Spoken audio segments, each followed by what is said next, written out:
Ang Reproductive Health Bill. Tanga nito ang kapangyarihan sa impormasyon, isang karapatang mayroon tayo bilang Pilipino. Subalit sa loob ng 16 na taon, kinitilang karapatang ito. Karapatan ng kababaihang maunawaan ang sarili nilang katawan, karapatan ng mag-asawa sa modernong paraan ng pagpaplano ng pamilya, at karapatan ng ating mga ina sa tamang pangangalaga sa kanila. Ang RH Bill ay isang dokumentong magpapabago sa ating buhay. Bawat taon, may 400,000 kaso ng komplikasyon sa panganganak na nagriresulta sa 11 kaso na walang kaawang-awang pagkamatay ng ina bawat araw dahil hindi sila nabibigyan ng mga serbisyong makasasagip sana sa kanilang buhay o mga profesional na tagapagpaanak. Sa huli, ang mga sanggol nila ay nauulila o namamatay.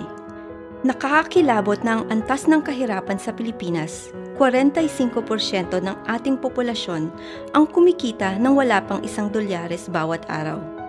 Nangangahulugan ito ng mababang antas ng edukasyon para sa kabataan, pagtaas ng mga di nananais na pagbubuntis, di mabilang na paglalaglag ng sanggol at pagkamatay ng sanggol na 3 beses na mas mataas sa may hirap na pamilya. Pero pwede nating mabago ang lahat ng ito. Sa Reproductive Health Bill, mararanasan ng publiko ang modernong pagpaplano ng pamilya na siya namang daan upang bumaba ng 50% ang mga komplikasyon sa panganganak, 35% sa pagkamatay ng ina at 85% sa aborsyon.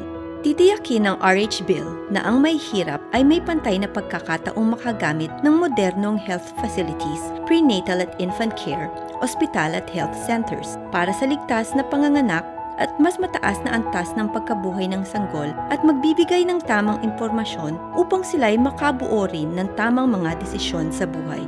Ito ay tungkol sa isang gobyernong sumusuporta sa ating mga karapatan bilang tao.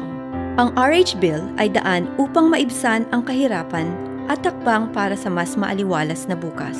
Suportahan ang karapatan at kinabukasan, makiisa sa petisyon.